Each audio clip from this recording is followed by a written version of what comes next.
নমস্কাৰ প্ৰাতঃ টাইমলৈ আপোনাক স্বাগতম জনাইছোঁ। আমি ইতিমধ্যে প্ৰাতঃ টাইমৰ মাধ্যমেৰে পলাশবাৰী ৰাজচক্ৰৰ চক্ৰবিষয়া মহোদয়ৰ লগতে কীৰ্তিনাথ কলিতা, কৃষ্ণ কলিতা আৰু শংকৰ কলিতাৰ বিৰুদ্ধে বাতৰি প্ৰচাৰ কৰা ৰাজীৱ কলিতাৰ সন্দৰ্ভত আমি বাতৰি প্ৰচাৰ কৰিছোঁ। এইগৰাকী ৰাজীৱ কলিতাই বিগত সময়ছোৱাত সামাজিক মাধ্যমত তেখেতে অভিযোগ আনিছে যে তেখেতৰ লগত অন্যায় হৈছে। আমি কিন্তু যথাযথভাৱে শুদ্ধ নথি লৈ আমি বাতৰি প্ৰচাৰ কৰি আহিছোঁ।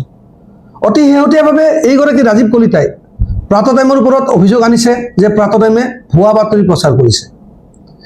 এতিয়া আমি সেইগৰাকী ৰাজীৱ কলিতা কিমান শুদ্ধ এই সন্দৰ্ভত আমি আপোনালোকক দেখুৱাবলৈ গৈ আছোঁ। এইগৰাকী ৰাজীৱ কলিতাই পাৰাকুচি গাঁৱৰ মামনি কলিতা আৰু তেওঁৰ স্বামী অনুপ কলিতাক কিদৰে ঠগ প্ৰবঞ্চনা কৰিছে আমি এই সন্দৰ্ভত তেওঁলোকৰ মুখেৰে জনাবলৈ আপোনালোকৰ মাজত উপস্থিত হৈছে। প্ৰথমতে বাইদেউ আপোনাক প্ৰাতঃটাইমলৈ স্বাগতম জনাইছোঁ, লগতে দাদা আপোনাকো প্ৰাতঃটাইমলৈ স্বাগতম জনাইছোঁ। যিহেতুকে আমি ইতিমধ্যে আপোনালোকৰ মুখেৰে গম পাইছোঁ যে আপোনালোকৰ গাঁৱৰ ৰাজীৱ কলিতা নামৰ যিজন ল'ৰা আছে, সেই ল'ৰাগৰাকীয়ে আপোনালোকক কিবা মাটি ক্ৰয় কৰাৰ বাবে পইচা দিছে আৰু কিবা মাটি কিনা বিকাত কিবা খেলি মেলি এটা হৈছে।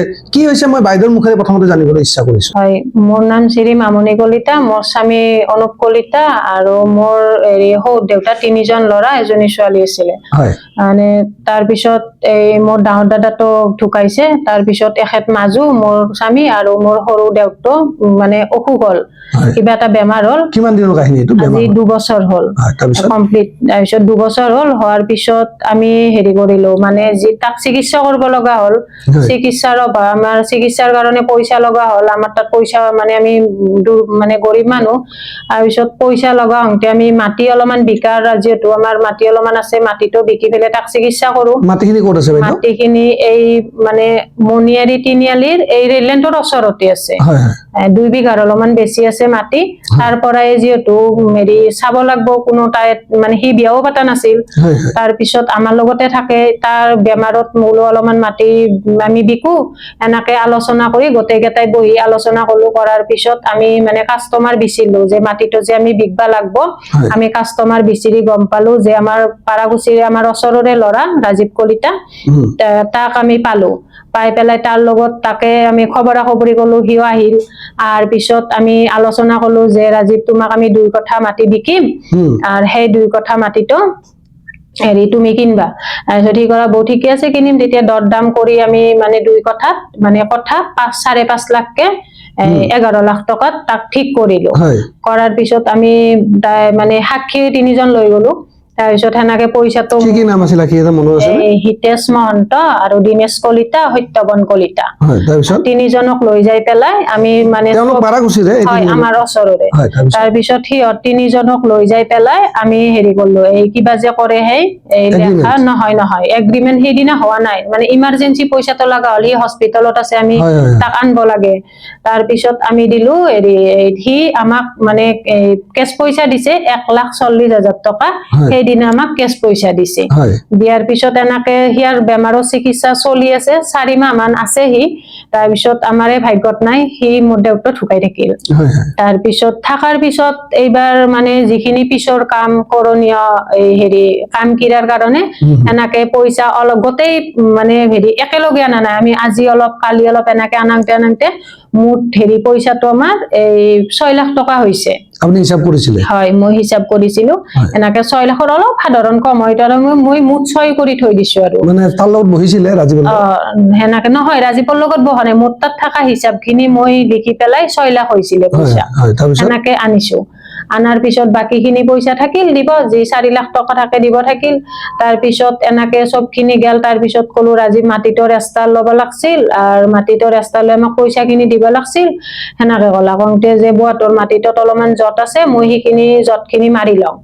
সেই সেনেকে ক'লা। বোলে ঠিকে আছে, তুমি যিহেতুকে জানা, তুমি গোটেই কাম খিনি কৰবা। সেনেকে কৈ পেলাই সিয়াক দিলো। তাৰপিছত সি চব কাম চাম কৰি বঢ়িয়া হেৰি কৰলা আৰু আমি 2 কঠা মাটিটো হেৰি কৰি নামজাৰি চাৰি হেৰি হল হোৱাৰ পিছত সি গোটেই কামখিনি কৰা বুলি ক'লা বোলে ঠিকে আছে।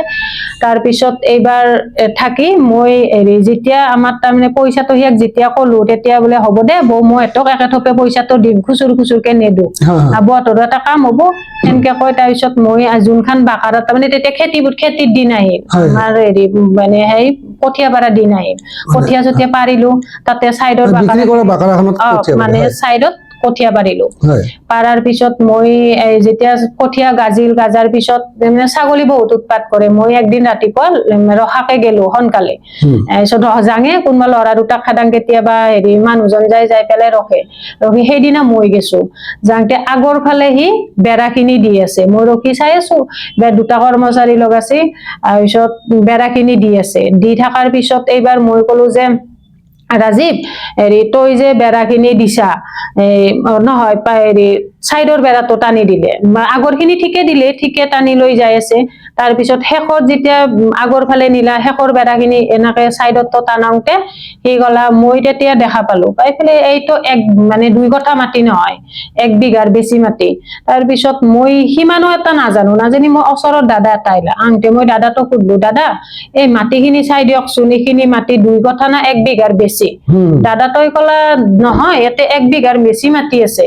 তাৰপিছত মই সন্দেহ হেৰি কৰি পেলাই সিয়াক কিয় আমি 2 কঠা বিকছো সি 1 বিঘা কিয় বেৰি ললা মই সিয়াক লগালগ তাৰ পেৰে ফোন কৰছো ৰাজীৱ সি তাতে নাছিল মই ফোন কৰছো ৰাজীৱ তুমি দেখোন 1 বিঘাৰ মাটি বেছিকে বেৰি ললি কিয়া। তাৰপিছত নহয় দেব পিছফালৰ গাহৰিৰ গড়লটো যে আছে মই তাতে গাহৰিখিনি শিফ্ট কৰি মোৰ ঘৰৰ পেৰে নি আৰু বৌহঁতক যেতিয়া মাটিটো ৰেষ্টাৰ হয় মোৰ 2 কঠা তলৈ বাকী বৌহঁতৰ খিনি মই এৰি দিম মণ্ডলানি জুখি পেলাই ঠিকে আছে কথাটো সেনেকে গুচি গেল। যাৰ পিছত এইবাৰ হেৰি কৰি থাকি সিয়াক মই যেতিয়া পইচাটো দিয়াৰ মানে সময় হল মই সিয়াক কলো যে আজি পইচাটো দিবা লাগছিল সি তাৰপিছত মোক পইচাটো নেদাৰ পিছত মই পিছত বেলেগ মানুহৰ মুখৰ পেৰে গম পাওঁ মোৰ মানুহটোৰ হাতত তাৰ মানে অলপকে সি পইচা দি থাকে মই বাধা দেং আজি পইচাটো নেদবি সি কোনো কথা নুশুনে মোৰ মানুহটোৰ হাতত পইচাটো দি থাকে দি থাকাংতে মই উপায় নাপাই ফেলে ৰাইজৰ তাত বিচাৰ দিলো। আপোনাৰ মানুহটো ড্ৰিংক চিংক কৰে মোৰ মানুহটোৱে অলপ ড্ৰিংক কৰে মানে সেনেকে পইচাটো আনি আছে। তাৰপিছত এইবাৰ মই ৰাইজৰ ওচৰত গেলো যাৰ পিছত মানে ৰাইজৰ ওচৰত যাই মই 4খন এপ্লিকেশ্যন দিছো যে তাক মাতক আমাৰ মাটিটো সি 1 বিঘাৰ বেছিকে বেৰি লছি আৰু মোৰ মানুহটোক পইচা দি থাকে মই সি কথা মানে নুশুনে আৰু সেনেকে কলে সি পইচাটো দিয়ে থাকে। তাৰপিছত ৰাইজৰ তাতে 3-4খন বিচাৰ দিলো 4খন বিচাৰত নাহিলে নাহাৰ পিছত মই দ্বিতীয়বাৰ আৰু মানে উপায় নাপাই ফেলে মোৰ মানুহটোৱে আৰু একদিন তাত গৈছে এনে ৰাইজৰ তাত বিচাৰ এইগিলা নেদা হেৰি কৰি মই দি আছো নাযায়।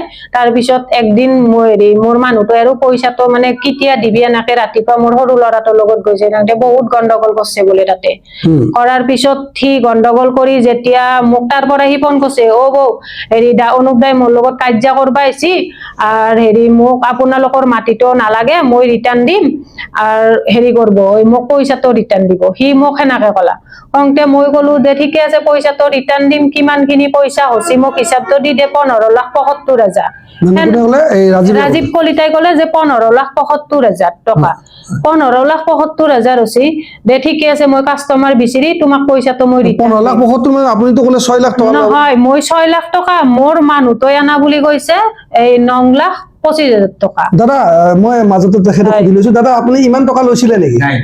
আপুনি কিমান মান লৈছিল? 2.5 লাখ মান ললে। আপুনি অকল ড্ৰিংকস কৰাৰ কাৰণে তাৰ পৰা পইচা আনিছে নে বেলেগ কামত আনিছে? কিমান টকা আছিল ধৰ?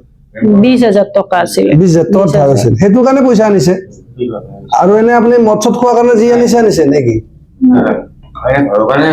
হয়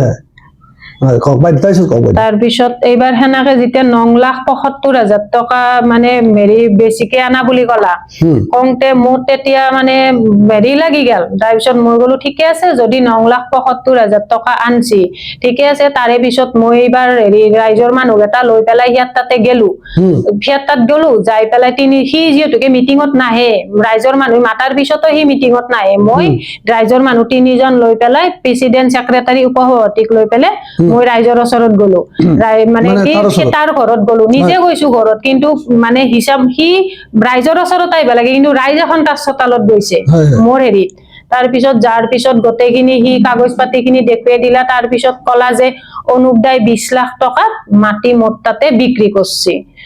তেতিয়া 20 লাখ টকাত যদি মাটি বিক্ৰী কৰছি, 20 লাখ টকাত মাটি বিক্ৰী কৰলেও আমি তাৰ পৰা এতিয়াও 4,25,000 টকা পাম, কিন্তু মোৰ হিসাবত আমি 5.5 লাখকে ঠিক কৰছো।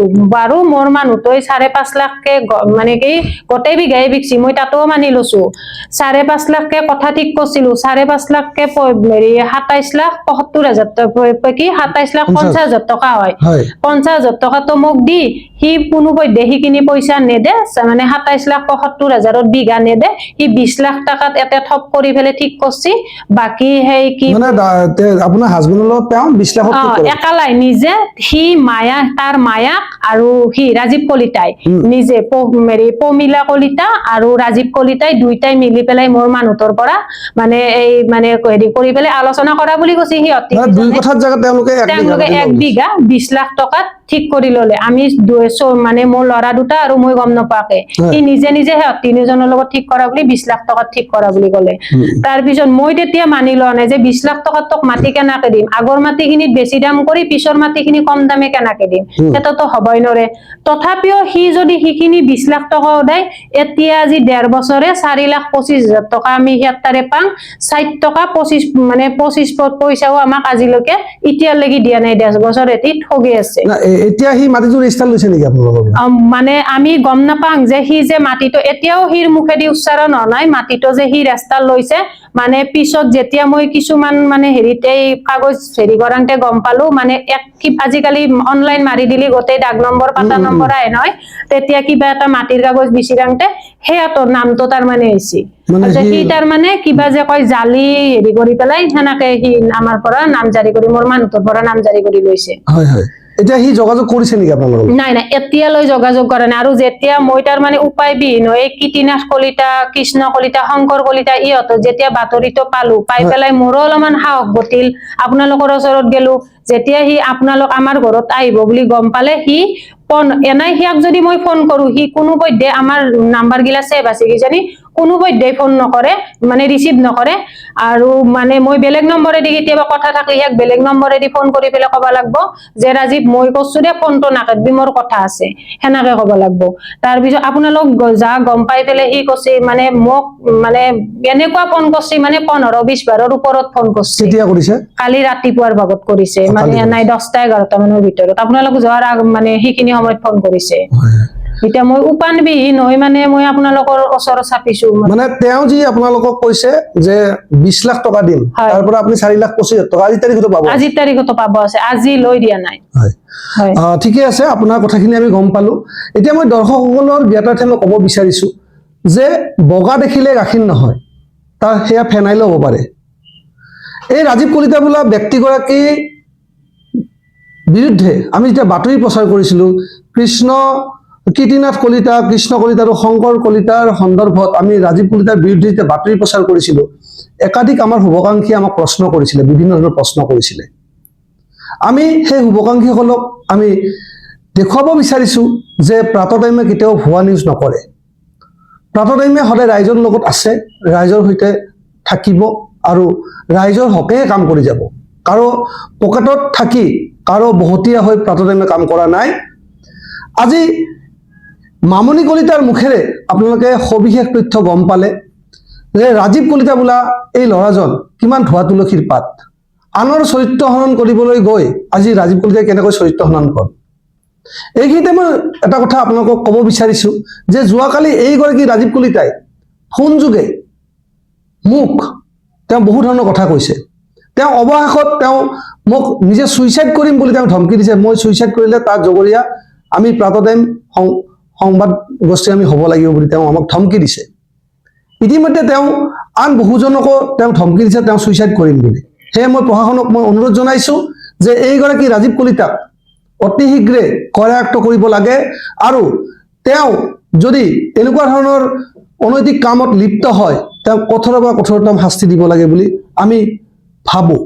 এতিয়া আমি বিচাৰ ৰাইজৰ ওচৰলৈ এৰি দিলো, কাৰণ ৰাইজে যিহেতুকে আমাক বিচাৰিছিলে যে প্ৰাতঃটাইমে শুদ্ধ বাতৰি এটা প্ৰচাৰ কৰক আৰু ৰাজীৱ কলিতাৰ সন্দৰ্ভত আমি তথ্য সহকাৰে এটা শুদ্ধ বাতৰি আমি আপোনালোকৰ আগত দাঙি ধৰিলো। আৰু এইখিনি কৈয়ে আমি প্ৰাক্তন মেলানী মাগিছোঁ। ধন্যবাদ।